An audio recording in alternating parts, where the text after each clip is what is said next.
Welcome to the ADHD Untangled podcast.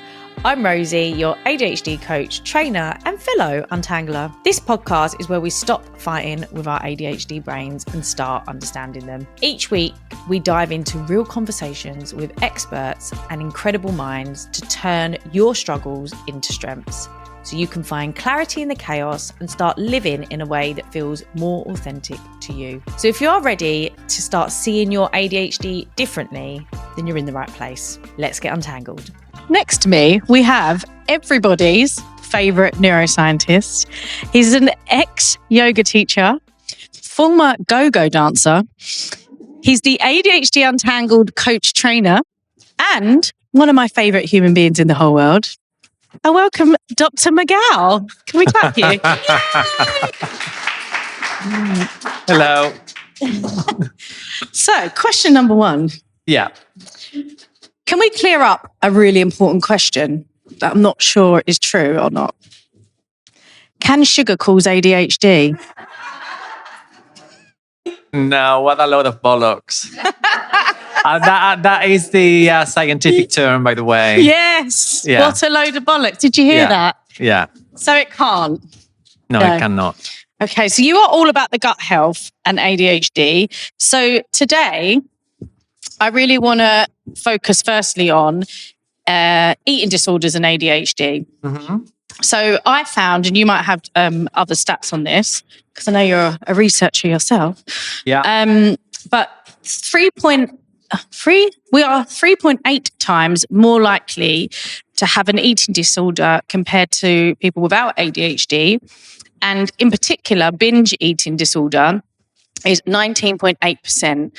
Now, why does living with ADHD make us more prone to binge eating? Well, food, we talk about food in a range of contexts. And I think we focus so much on the macros, the micronutrients, the calories, and, all of this stuff, which is fascinating, but also can be exhausting for somebody with ADHD and all the demands from the outside world and the inner world as well, because we're listening to our bodies and sometimes we cannot really understand what the body is saying. That's a problem, kind of like getting into that interoception and understanding the messages that are coming through from the body and from the gut. So there's so many factors that make us more prone to using food as a way to self-regulate. And obviously, certain foods are going to spike certain neurotransmitters as well. So if you have a meal that is richer in carbohydrates or in sugar, that's going to give you more access to dopamine in the short run. So you're going to get a little dopamine hit from it. And that can become, dopamine is not addictive. So there's a lot of stuff going on. Different people saying you can be addicted to dopamine. You need a dopamine detox, leave your phone behind. Don't eat these foods. Don't eat those foods.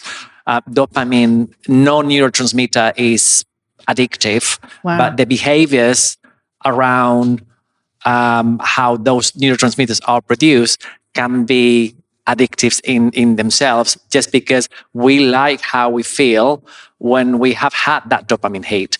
And that can be the same reason as we like how we feel when we have, a cheeky pill if we were clubbing, and I used to love taking a cheeky pill and go clubbing and not come back home for 3 days. Those were the days that, I wish we were friends. My go-go dancing days.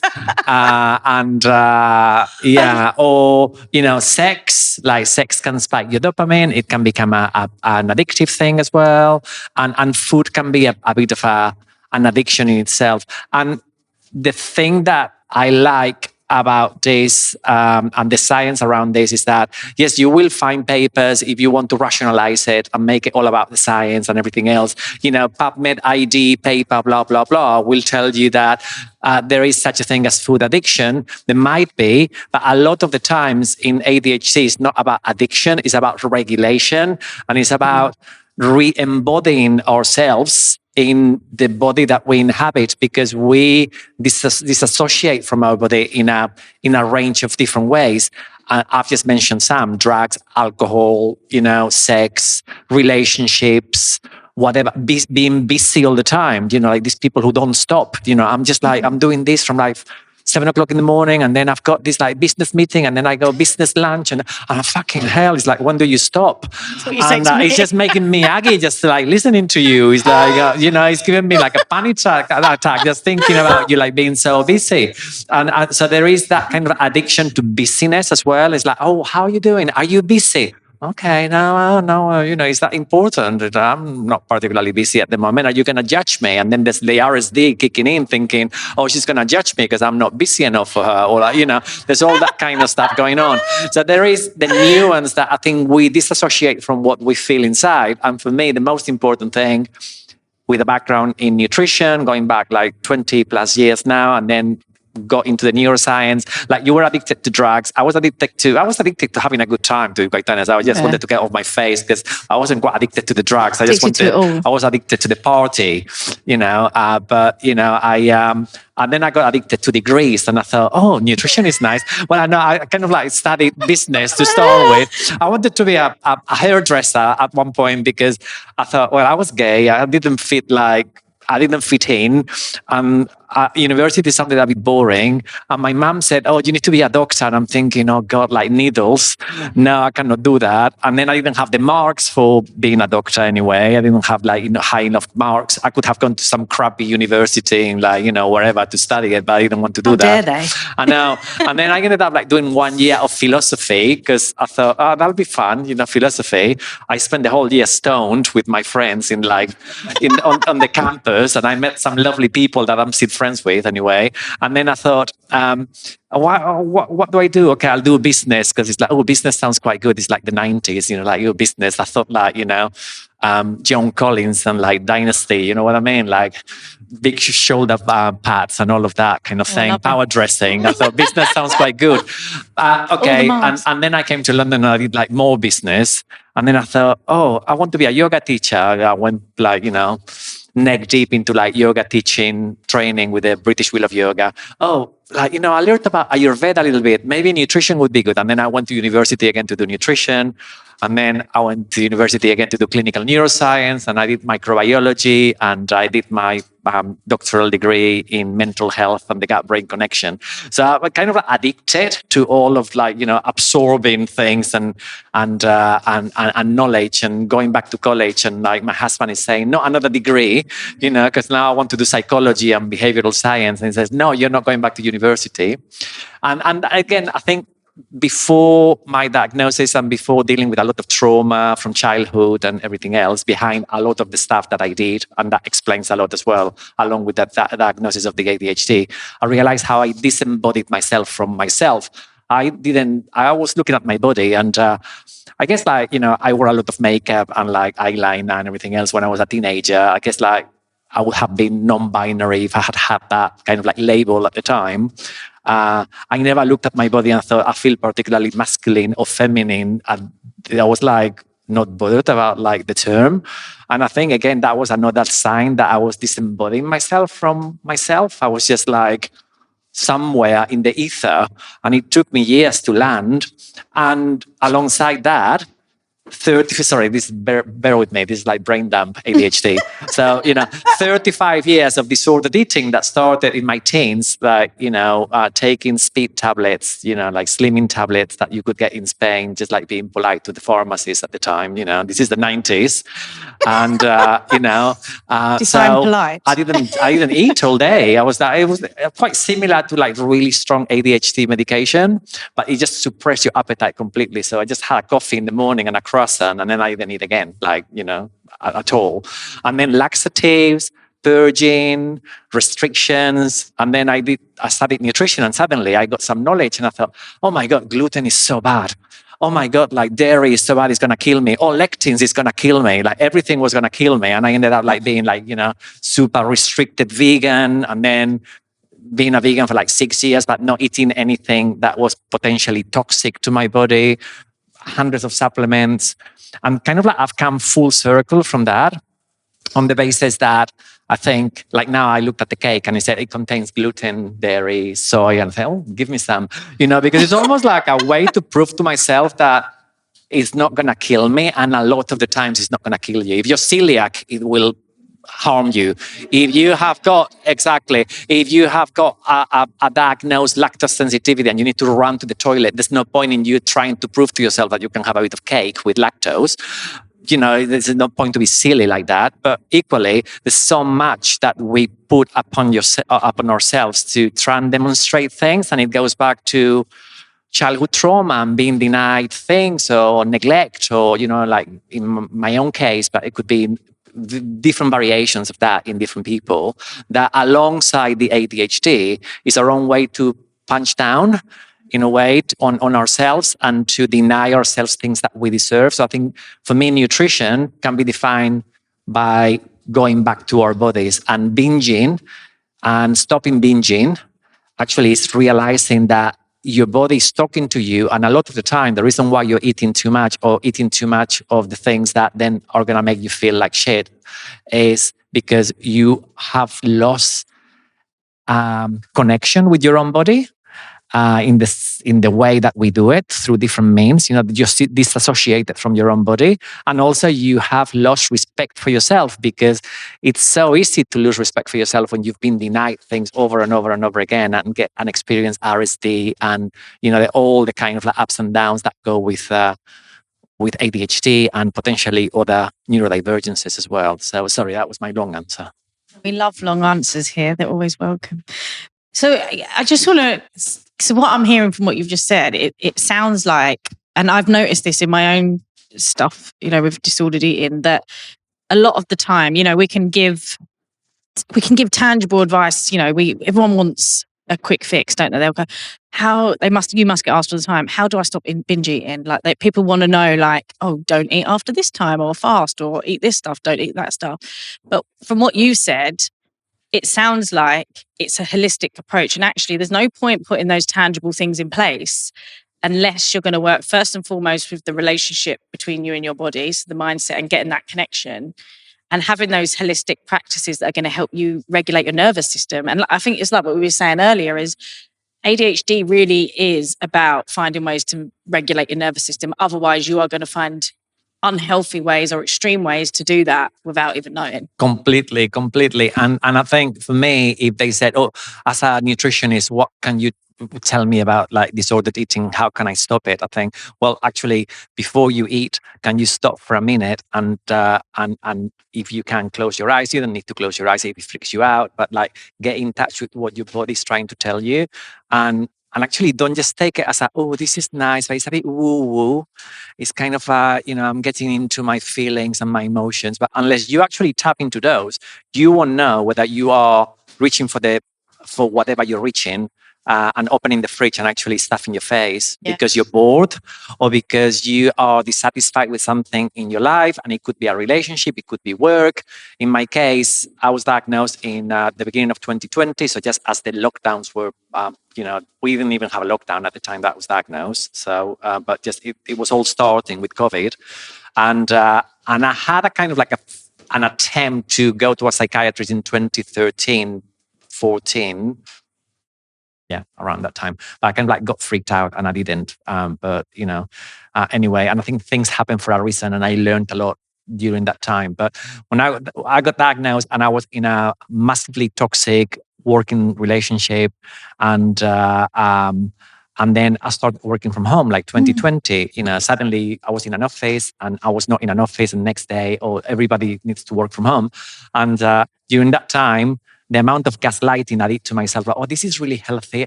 Oh, it's fine. I can have this. I cannot have that. And whatever. I put on like 23 kilos or like 2 years. Like that's like 3 stones. Like, so like, I don't know, like 23 kilos, like 60 pounds or something in like American. And then I actually just felt like really unhappy with my body. But then I was trying to like think, okay, well, it doesn't really matter because I'm aging now, and like, I don't go clubbing anymore. So I don't need to like be skinny. I don't need to be skinny to go to Ibiza and like have a fabulous time, and like, I'm thinking, no, fuck that. I still want to like, I want to be happy in my body. So anyway, it's taken a long time to untangle a lot of that. And it's not just anecdotal. I go through a lot of the science that people with eating disorders actually go through. And in my case, there's a childhood trauma. And if you look at the science around childhood trauma and adverse life experiences during your formative years, so like from 2 to about like 8, 10, and there's a really strong link between having experienced anything like from neglect, abuse, physical abuse, sexual abuse, a combination of those things, and actually developing an eating disorder or a disordered eating, combination of different disordered eating practices. So there is that. And there's also a huge overlap between ADHD and disordered eating. So when you put the three together and you add the trauma element as well, it amplifies the whole picture. And I had to untangle a lot of that in order to understand myself. And I know that a lot of people that I talk to are going through or have gone through the same kind of thing. So it's not so much about having a diet approach to binge eating or a disordered eating situation. It's about actually not having a diet, full stop, like a non-diet approach. Because the moment that you start thinking, oh, this is allowed, this is not allowed, I need like so many grams of this, but I'm only allowed so many grams of carbs a day, it starts messing with your brain big time. And then you fall into the same kind of like patterns that you have done before. And it's quite easy to relapse. Yeah. And that's the thing as well. I didn't realize until recently that your brain is so smart. It knows what you're doing. So if you are restricting, this is what, the dietitian was saying, is like, if you're saying, oh, I'm not going to have carbs and you're your brain knows what you're doing and it actually loses trust. Your body stops trusting you and your brain stops trusting your body. And it's sort of like you ruin the relationship, don't you, between the body and the mind? Exactly. This is what I was saying. It's kind of like it's a process of re-embodiment. You need to reconnect with your body and you need to trust the signals. And for me, the last probably 3 years, because I put on all the weight, and then kind of like I got to the point that I thought, oh my God, I'm like 96 kilos. Like I used to be in my clubbing days, I used to be like 72 when I was like, in my skinny Prada trousers in the closing parties in Ibiza, living my best life. And I'm thinking, I don't want to be that skinny, but I don't want to be on a fucking keto diet for 3 months before going to Ibiza, which is what I was doing. And then binging for the rest of the year. And now I'm actually eating everything that I want to eat, but I try to listen to whether I'm hungry or not. So I'm not restricting carbs or fat or protein or whatever. And I do eat a lot of protein because I think anybody who has ADHD or nervous system is not as flexible. And we know that from science around things like heart rate variability, which is a marker of flexibility of the nervous system. So how you switch from sympathetic to parasympathetic. So how you deal with stress, but then you calm down from the stress and you go into a calm kind of a rest and digest kind of situation. And sometimes switching on that flip can be quite tricky in ADHD. And if you have an added situation of trauma or, it doesn't need to be like a major trauma, but it's like a combination of tiny traumas throughout your life. And RSD in a way is kind of like a radar for mini traumas as well. It's kind of it doesn't need to be major childhood abandonment or sexual abuse when you were 5. It can be that you had a shitty history of jobs that were toxic and you didn't fit in, and that made you feel very inadequate. So you've lost trust in your ability to deliver at certain levels. And so it's kind of it could be a series of things like that. And your heart starts beating more steadily. And that's a marker of rigidity in how your nervous system actually works and flipping from sympathetic to parasympathetic. Yeah. And when you start trusting what your body is telling you, this thing called interoception, and actually listening to what your gut is telling you, and are you hungry? Are you not hungry? Listening to the cues in your gut. Apart from the microbiome is cute, and I do a lot of research on that, and I can talk about lactobacillus, but it's boring. It's okay, I'm more keen on talking about things like this because they are real. Not everybody's going to spend £500 looking at the lactobacillus, and then if they had a poo sample 3 days later, it's going to be different anyway. And we know that from the science as well. So in a way, it's kind of like taking a snapshot, and then what do you do with that? Is it a gimmick? It's not a gimmick, but I think it's for me, any poo test that you took, to be able to action it into something tangible, you probably need to take probably 5 tests a month apart, and then sitting down with somebody who understands the science, and then you would identify a pattern where you say, okay, your lactobacillus are consistently low in all the tests that you've done. Let's do something with them. Or your Akkermansia, another bug that is really trendy, people talk about, is consistently low or high. That can be a sign that maybe something is wrong in your immune system.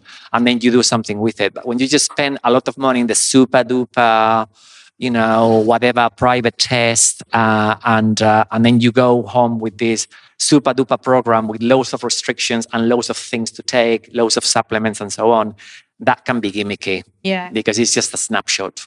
And that's the thing. I think with ADHD, it can go one or two ways, can't it? If we're told we can't do something, we're either going to be really literal with that and go to the extreme and maybe undernourish ourselves, or, go way too into it.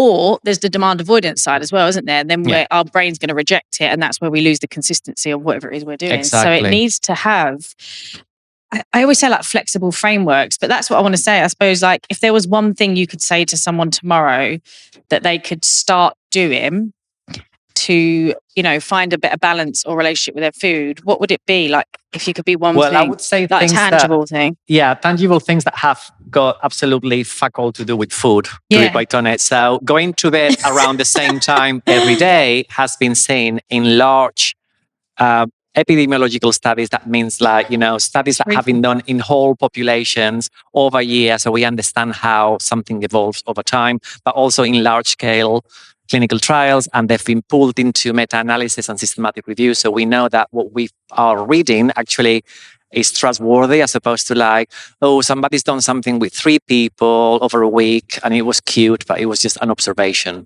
Or it was done in a mouse. Okay, well, do me a favor, it's like, I'm not a mouse. So,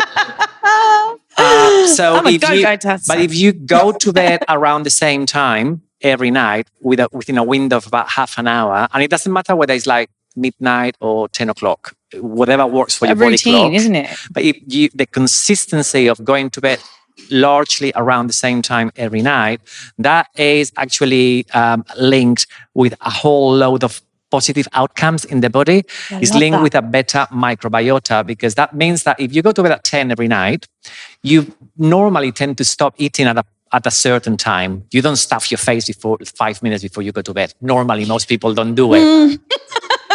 On most days. Depends what day I've had. So you're basically dealing with the same day and night cycles that microbiota, that microbes have, the circadian rhythms. That has an impact on hunger cues in the body. So your hunger is going to be regulated. Things that people talk about Monjaro and Wegovy and all of this, the Ozempic and all of these kind of things. Okay, well, your microbes actually produce some of this GLP-1, which is what people are injecting. But that depends on their own circadian rhythm genes. So if you train them to go to bed at the same time as you do, which is what you're doing, basically, then they are more likely to produce some of those compounds that some people inject, and it's valid. If you need to lose weight and control your hunger, is a valid option. But your body's doing that naturally, and you can help yourself do that by going to bed at the same time every night. And that's like a super simple thing that most people can accomplish without cutting foods out or having to add supplements or anything else. I love that. And does it count for the same, if you wake up the same time as well, does that mean like double points? That comes from another point of view, because the hormones that you produce in the morning, including cortisol, can actually be indicative of your hunger during the day. So that is a different way of working. It's a different mechanism of action, but it's something that can help as well. But it's more about the consistency than about the hours that you sleep. So if you get up at 4 o'clock in the morning, 4:30 in the morning, and you end up only sleeping 5 hours because that's what your body needs. That's what your body needs, and it's fine. So the studies consistently say as well that it's more about the consistency of when you actually go to bed than the hours that you sleep. And that affects a whole load of things a whole load of factors related to food intake. Sorry to interrupt, but if you've ever felt called to make a real difference, this just might be it. I'm Rosie, an ADHD coach, and together with everyone's favourite neuroscientist, Dr. Miguel, we have created a certified ADHD coach training. This is not just another training or course. This is a living curriculum built from science, movement, and lived experience. You'll learn how to coach ADHD clients with confidence, create meaningful change, and build a career that truly reflects who you are. Doors are now open, and head to untangledco.com to join the movement. Let's get untangled. Every client I work with, sleep comes up with every client. Like, it's something we'll work on. And, we obsession of thinking we need our 8 hours sleep.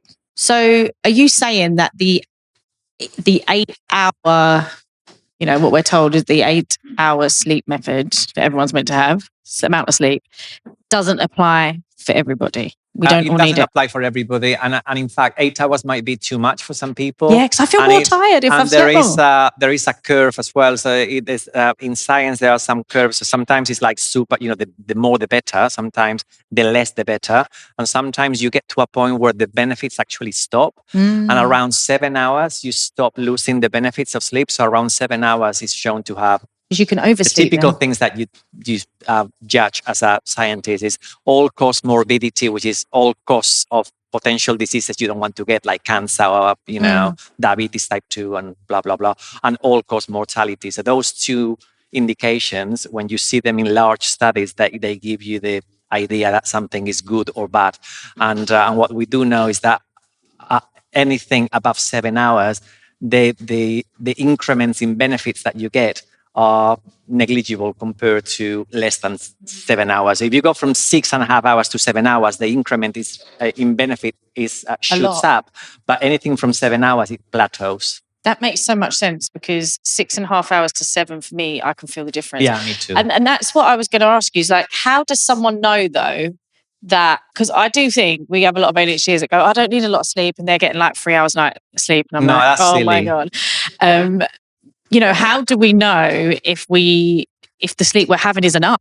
I suppose, like, what are the big tell signs? Well, I think it goes back to listening to your body as well. And I think that is another conversation around. It's not just about food. It's listening to your body in terms of like, what does it need? Does it need connection? Because sometimes, like when I was stuck at home, because I'm a social person, I think I was gaslighting myself that I'm thinking, okay, well, suddenly I was faced with the ADHD and autism diagnosis, but also potentially OCD. My mom is, and so it kind of like made sense. And like, so a whole bunch of like psychiatric diagnoses, anxiety disorder, blah, blah, and like, eating disorder, you name it. And like, the disorders. And 2 or 3 years of thinking about my trauma so much that when I talked to my psychiatrist, they said, okay, well, this trauma is not the cause of all of these things, but it amplifies how you feel because of them. So then suddenly I'm gaslighting myself thinking, I'm fine because I need time to heal. So I'm going to be like, the lockdowns are actually going to be really good for me. Well, they were fucking dreadful for me because I'm very social and they disconnected me from everybody. And I'm a very touchy-feely autistic person. I'm always like too much touchy-feely. It's like I love a hug and like, I love a cuddle and like I like touching people. So it's kind of, it deprived me from all of that. And then it actually made me paranoid about going out. It took me like, after the lockdowns finished, I didn't want to meet my friends because I had like, social anxiety. I was freaking out about getting on public transport. And so the need for connection is something that my body was craving, but I was denying that message. I was blocking it because it was not convenient to listen to it while I was dealing with other things. And the same thing for like the need for movement, It's like sometimes we rock. It's like we're moving or we're fidgeting, we like tapping, whatever. That's our body actually craving that movement because movement is regulation. Moving your fingers is the best thing you can do at the time that you're stuck in an office and you're just tapping, you're fidgeting with your pen because you cannot start doing like push-ups, in the middle of a meeting, unless you work in media in Shoreditch or something. And it's very cool to do that. That should be one of the things that should be allowed. But exactly. So there is all of that, all of those messages that I think the body's shouting and we kind of like saying, I kind of like know what you're saying. Sometimes it's like I haven't got a fucking clue what you're telling me about. I'm gonna block it. I'm not even listening. That's the spectrum. I'm not even hearing you. I know what you're saying, but it's not convenient for me to do it right now. Or I know what you're saying, but I'm lazy now, or I'm I'm tired. I'll do it tomorrow. Like I'm not a natural athlete, but having gone through the process of needing to move more and allowing myself to move more, like at the moment, I'm hooked on doing my 20 to 30 minutes of rowing every day. And if I don't do the rowing, I think like, something's missing. Yeah. And because of the addiction to things and the kind of like, maybe it's the OCD or whatever, with, a bit of like spiked with everything else. I feel, okay, I do actually need to rest some days. So if I'm tired, I need to not exercise because that's also my body telling me I need rest.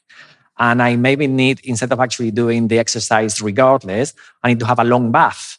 I need not a cold bath to prove to myself that I'm like, manly or like, I'm going to do super well because it's like, a cold bath is going to improve my resilience or something.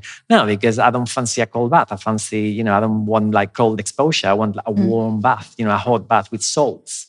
And that regulates the parasympathetic nervous system as well. It like raises the activity of the vagus nerve, and it makes you more, makes it easier for you to flip between sympathetic and parasympathetic. So a lot of these things is the body is always talking to us. And I think we ignore the body so much that I feel that in ADHD particularly, we are very good at just creating our own narrative around what we want to listen to and what we don't, because we've had years of having to create that narrative to bypass what the world was throwing at us. So we create, especially if you've been diagnosed late in life, you have like decades of coping mechanisms that you've created to deal with situations in the world. And you've basically chosen to ignore what the body was telling you because it was easier to just do something to get the quick hit of dopamine than to actually sit with yourself and to tend to the needs that your body really had. Yeah. So for me, again, it's like that re-embodiment is about, and I've written a book that it's going to come out in April. I wanted to call it embodied neuroscience, but then the people in the publisher said, "Oh, nobody's going to know what that's about." Okay, well, so it's going to be called ADHD Body and Mind, and then a whole kind of like subtitle is a mouthful. So I'm going to leave that as a secret for when the book comes out. But it's got loads of science, but it's explained in my own way about the brain and the nervous system, and it's all about connecting with the brain and with the body, not by knowing about it, but actually trying to get yourself back into it. So you reestablish that conversation again with the body and again with your microbes. I mean, and again, I do talk about lactobacillus and bifidobacteria, but not about boring everybody's pants with like, you need more fiber or, you only need 10 grams of this and 20 grams of that, because yeah, a lot of people don't need that. We need the flexibility to actually adapt all of those parameters to what we really need without more rules and regulations around our lives. Yeah. And it's interesting what you say about connections, obviously connection to ourselves, but others, and then sleeping better, because the Aura rings and the watches and stuff now, every time I've gone out or seen someone, my sleep always improves. I always have a better night's sleep. Yeah. So that's quite a good way to like little tips for everyone, isn't it? Showing really interesting things. Like, for example, if you hum, you're just like, I hum all the time. I sing all the time. I wake up in the morning kind of like singing silly songs about like, with made up words and stuff. And that's me regulating. It's also that's stimming, activating, isn't it? Yeah, I do that. Stimming. And you activate your nervous system, your vagus nerve while you do that. Well, if you actually touch somebody while you're doing that, you co-regulate because your nervous system and your breath frequency start synchronizing with the other persons. And there are some studies done on singing individually and as part of a group, and also as part of a group where people are holding hands or touching themselves in a shoulder or something, basically just physical contact. And the more contact there is, the closer, the togetherness already increase the synchronicity of the breath and the heart frequencies. But if you actually touch the person, that takes it to the next level. And that's without even bringing an element of trust. I guess if you're singing together, you kind of like trust the group, because if you don't like people, you're not going to sing with them. No. But there is an element of that you do need that togetherness to bring up to bring about the best in you. So tonight we're all going home to hold hands and sing. So is there any food that we can have to help us sleep? Is there any food that's better? Because I do notice as well, if I have a little bit of, some carbs in my dinner, but a lot of protein, I sleep better. Whereas if I don't have enough carbohydrates in my food, I find that I wake up at 2. So carbs will help you release with the release of serotonin, which is basically serotonin is what you activate when you take ecstasy, which basically makes you happy and loving and a bit sleepy as well. So Because when you're coming sleeper? up on ease, like oh my god, I'm coming up, and you're yawning, and it's the MDMA actually doing that, activating the serotonin system, and carbs do that in a natural way. So obviously you don't want to jump on the podium and dance on on a bit of rice, but they will activate the serotonin system in a similar way. So if you want to release more serotonin during the evening, have your protein earlier in the day, which is great as well if you're on medication, because that will make the meds work better. So start the day, like me with my meds, the best thing that I've done with my meds is to actually have a scoop of whey powder in the morning, first thing. So I take whey powder, with a bit of water, and shake it up. So I've got it's 23 grams of protein in a scoop. So there's a nice amount of protein, and I take my meds then. When I first started on my meds, actually the doctor was doing my head in, oh, have you lost your appetite? Are you losing weight? No, love, I've put on 3 stone. Actually, it's I was the opposite. I was hungry all the time. It's they didn't suppress my appetite at all. This time, they don't suppress my appetite. So I had a break for 3 years, and then I've come back. It's not that they suppress my appetite. It's because I've dealt with so much shit in my brain now that I'm better able. I like to think I'm better able to figure out when I'm hungry and when I'm not. So, because otherwise I would just sit in front of that cake and just eat half of it and then think, oh my God, I feel sick. And that's what I'm trying not to do now. So be a bit, a lot of the time with nutrition is just being kind of common sense about things. And if you don't need half a cake to feel satisfied. But if you can have a little bit of cake in the evening, if you fancy something sweet, if you have a sweet tooth, you don't need to deny yourself a little bit of chocolate in the evening. That's probably a good time. Did you know that there's orange chocolate in that cake? Yeah, but you know what? If you're very sensitive, I cannot now have chocolate in the evening because it actually disturbs my sleep. Same. So I used to, years ago, when my nervous system was all over the shop, I used to have half a bar of 85%, and then I would fall asleep because I think I was so exhausted. And I was still drinking caffeine and all the rest of it. And, at 10 o'clock at night. And I was just so knackered that I just fell asleep. And then my sleep was really broken, but I would still fall asleep. But now, I like to think that because my nervous system is a bit more fine-tuned, the tiniest amount of dark chocolate, I'm there at 1 o'clock in the morning thinking, this is nice. That's how we become friends, didn't we? We was having dark chocolate every morning for breakfast. I was having 100%. He was having 85. Yeah. I carried it on. He's left me. I'm still raving in the mornings on 100% dark chocolate. Yeah. And then I got RSD. I beat for tunes at 6 a.m. Is there anything that we shouldn't have at all with ADHD? And that could be drink, food. Artificial dyes and artificial emulsifiers and so on, E-numbers that are added to foods to make them bright pink or bright yellow or something, and they have funny names and they start with an E and they would be E275 or something. This doesn't mean that every single chemical thing is going to be bad. Yeah. But it means that some of them have been seen to increase hyperactivity, mostly in children. So the studies have been done in children. All the time. So I would say, okay, based on that, maybe if you try and have a diet that doesn't have as much of those foods, probably okay. But equally, I remember saying this on a podcast, and then I got completely slated by suddenly I got 1 million plus views on a video on a podcast. And then all these people were calling me a quack and oh, we deserve better. This guy, who is he?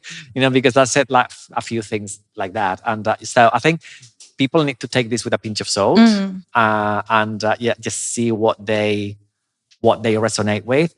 Because equally, it may be that what you fancy to self-regulate that day is that little bit of cake that is the most synthetic looking cake from Tesco that is bright pink and a really long list of ingredients. And that's what your body is saying that you want.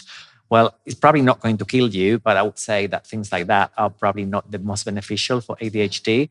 And having a diet as close to the kind of stuff that you've provided, that's wholesome. It's got vegetables, different types of grains, and it's the got cake's quinoa natural in sugars. there. Yeah, so there's natural sugars in there, but so you don't freak out. But don't freak out about the carbohydrate content or the protein content, and try to look things in a balanced kind of way, as opposed to micromanage everything. And alcohol for ADHD, yes or no? No. So for me, it doesn't work. I was never great on alcohol. So I started alcohol in my 30s. I took my first acid when I was 14. So went straight in with the acid. Yeah. Acid and E. I was I loved E. E was the best. When it came out, it was just incredible. And Ibiza in the late 90s was a dream. So the good old days. It was really good. But alcohol, I never drank until my 30s. And then I thought, oh, wine, gets you completely fucked, and it's legal. And you can just pop to the shop and get more at 2 o'clock in the morning. And nobody bats an eyelid. It's completely accepted. Oh, I got a bit drunk last night. You're dragging yourself out of the pub. And everybody's oh, he likes a good time. It's if you're a druggie, everybody, oh my God, he's on drugs. So I think alcohol for ADHD, for me particularly, it just made me sleepy. It made me grumpy. It made me get migraines, which I get anyway, so more frequently. And also it made me lose complete willpower. So it was just taking the piss. So literally I could have the best intentions for my meals of the day, then have a whiff of red wine, not even taste it, just smell it. And I'm there, oh, I think I'm going to drive to Tesco and get a family pack of hula hoops and eat the whole thing. So literally, I think for me, it was the worst thing ever. And then I've seen some of my friends who then have been diagnosed as ADHD, and some other people who may just be acquaintances and they've been diagnosed with ADHD and alcohol, and the relationship was quite, fucked up.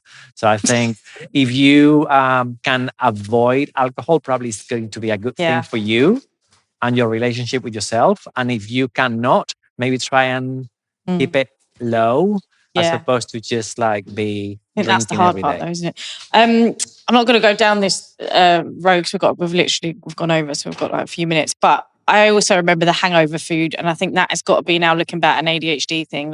The amount of food I could eat on a hangover was actually. I had 2 extra large Domino's pizzas to myself and a full litre of Fanta, and that is the truth, honestly. Yeah. That is dopamine and hitting. That's after the drink. The night before. It was insane. Drinking. People used to not be able to believe it, and I think that is definitely 2 bottles of Rioja and 2 Domino's pizzas. Yeah, 2. And I used to wait for it to open on the app at 11 and be hurry up, open. Okay, so ADHD and food in one word. ADHD and food in one word is it's complicated, but it shouldn't be. Yeah. Because food is love, and I think we deny ourselves love for many reasons, and we deserve that love. So I think it's relearning that we are worthy of that love. So it's not just about people telling us that we are worth it. It's us telling us that we are worth it. We are worth it. Yeah. Last day on earth, what do you eat? Pizza. What pizza? And a wine? No wine. Last day on earth, I would just have a bit of everything, to be quite honest, like a degustation menu, tapas. A tapas of everything. Yeah.